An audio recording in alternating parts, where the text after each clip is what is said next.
A mayor just stood in front of New York City and invoked a 1,400-year-old migration story to redefine how America talks about its borders. And whether you agree with him or not, what Zohran Mamdani did last Friday wasn't just symbolic. It was a direct challenge to federal authority, backed by executive power, religious doctrine, and a city of 8 million people. This isn't about one speech. It's about sanctuary cities using moral frameworks to resist federal immigration enforcement. It's about local governments picking sides in a constitutional power struggle.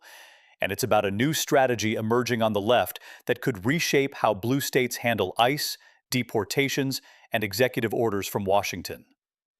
Because here's what most people missed.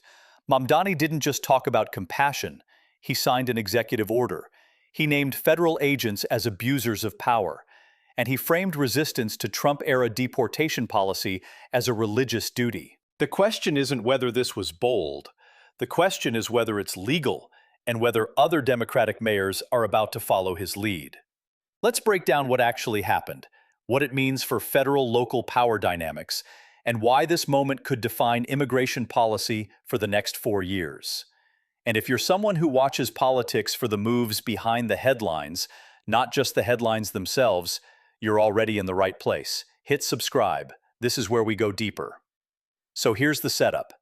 Zohran Mamdani, New York City's mayor, Democratic socialist, former New York State Assembly member, first Muslim mayor of the city, hosts his first annual interfaith breakfast, standard political event, clergy, community leaders, photo ops, except Mamdani doesn't do standard.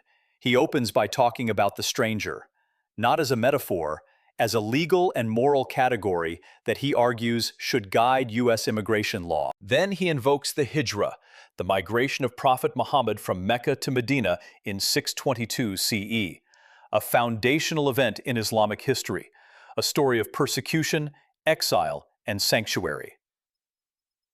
And he quotes the Quran directly. As for those who emigrated in the cause of Allah after being persecuted, we will surely bless them with a good home in this world. Then he quotes the Prophet Muhammad. Islam began as something strange and will go back to being strange. So, glad tidings to the strangers. Now pause. What's happening here is not just religious commentary. It's the mayor of New York City using Islamic theology to argue that sanctuary is a civic obligation. He's not saying, let's be compassionate because it's nice. He's saying, this is a moral framework rooted in one of the world's largest religions, and it applies to how we govern immigration. Here's the part nobody is talking about. Mamdani didn't stop at theology. He immediately pivoted to policy. He announced an executive order designed to protect New Yorkers from what he called abusive immigration enforcement by the Trump administration. He reaffirmed New York City's sanctuary city laws. And then, this is the critical line, he said, ICE is more than a rogue agency. It is a manifestation of the abuse of power. Let that sit for a second. A sitting mayor just declared a federal law enforcement agency, ICE, Immigration and Customs Enforcement, an abuser of power. Not metaphorically, not rhetorically, as official city policy. And here's where it gets legally interesting. Sanctuary city policies have been challenged in court for years. The Trump administration sued cities like San Francisco and New York over their refusal to cooperate with ICE detainers. The legal question has always been, can the federal government compel local law enforcement to enforce federal immigration law? The answer so far has been no. The Supreme Court has generally held that the federal government cannot commandeer state and local resources to enforce federal policy. But what Mamdani is doing goes further. He's not just refusing to cooperate, he's actively framing cooperation as immoral, unconstitutional, and in violation of the city's values. That's not passive resistance, that's institutional defiance. Now here's the contradiction. Mamdani invokes compassion, religious tradition, and the duty to protect the stranger. But sanctuary city policies don't just protect asylum seekers fleeing persecution. They also protect individuals who entered the country illegally, overstayed visas, or were convicted of crimes and ordered deported. So the question becomes, where does sanctuary end? Does it apply to everyone? To people with criminal records? To people who've exhausted legal appeals? Or does it only apply to people who fit a certain moral narrative? Mamdani didn't clarify. And that ambiguity is politically useful, but legally vulnerable. If you're watching this because you care about the mechanics of power, not just the optics, you're not a casual political observer. You're someone who sees the game 3 moves ahead. Subscribe if that's you. This channel is built for people who think like that. And here's the real question. Is Mamdani right? Should cities have the power to refuse federal immigration enforcement? Or is this a dangerous precedent that undermines the rule of law? Drop your answer in the comments, because this is the debate that's going to define the next election cycle. Now let's talk about the backlash. Because the moment Mamdani's speech went public, far-right commentators exploded. They called it Sharia law.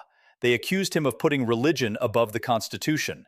They said he was using Islam to justify open borders. And here's the irony. For years, conservative politicians have used Christian theology to justify restrictive immigration policies. They've quoted the Bible to argue for border security, national sovereignty, and the rule of law. But when a Muslim mayor quotes the Quran to argue for sanctuary, suddenly religious arguments in politics are a problem. The double standard is obvious, but it's also revealing, because what Mamdani is doing is not new. Religious leaders have been invoking scripture to shape policy for centuries. What's new is that he's using Islamic tradition, and that makes a certain segment of the political right very uncomfortable. But let's be clear, Mamdani is not arguing for theocracy. He's arguing that moral frameworks, whether Christian, Jewish, Muslim, or secular, should inform how we treat vulnerable people.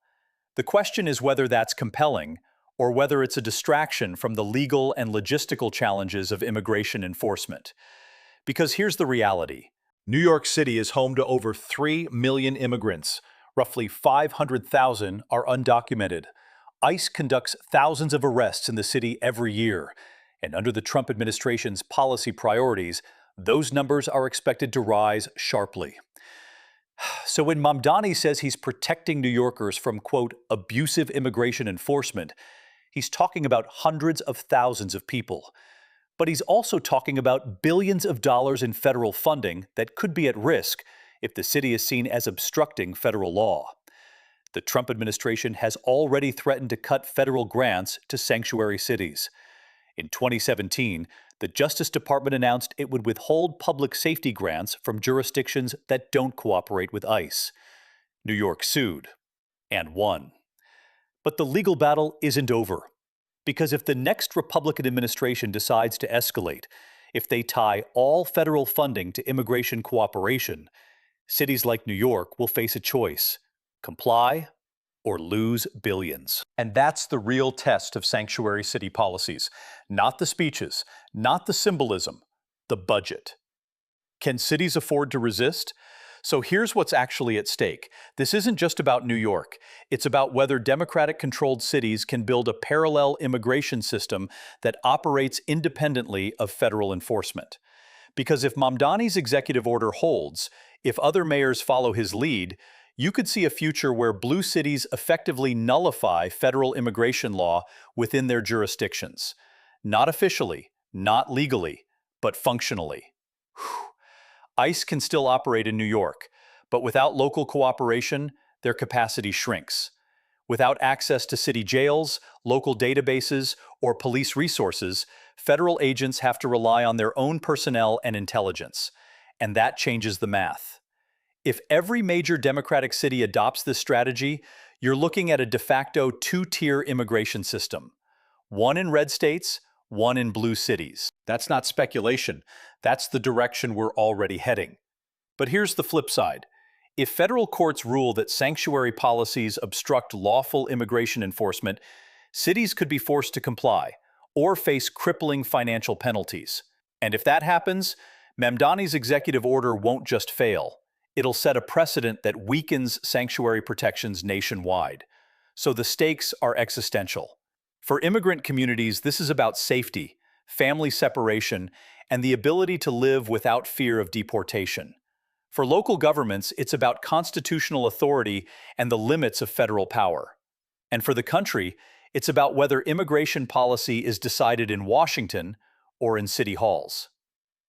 Now let's talk about the two activists Mamdani mentioned, Renee Good and Alex Preddy. Both were killed in confrontations with ICE and Border Patrol officers in Minneapolis last month. Mamdani called them people who cared for the stranger at the cost of their own lives. That framing is deliberate. He's turning them into martyrs, symbols of resistance, proof that federal immigration enforcement is not just aggressive, it's deadly.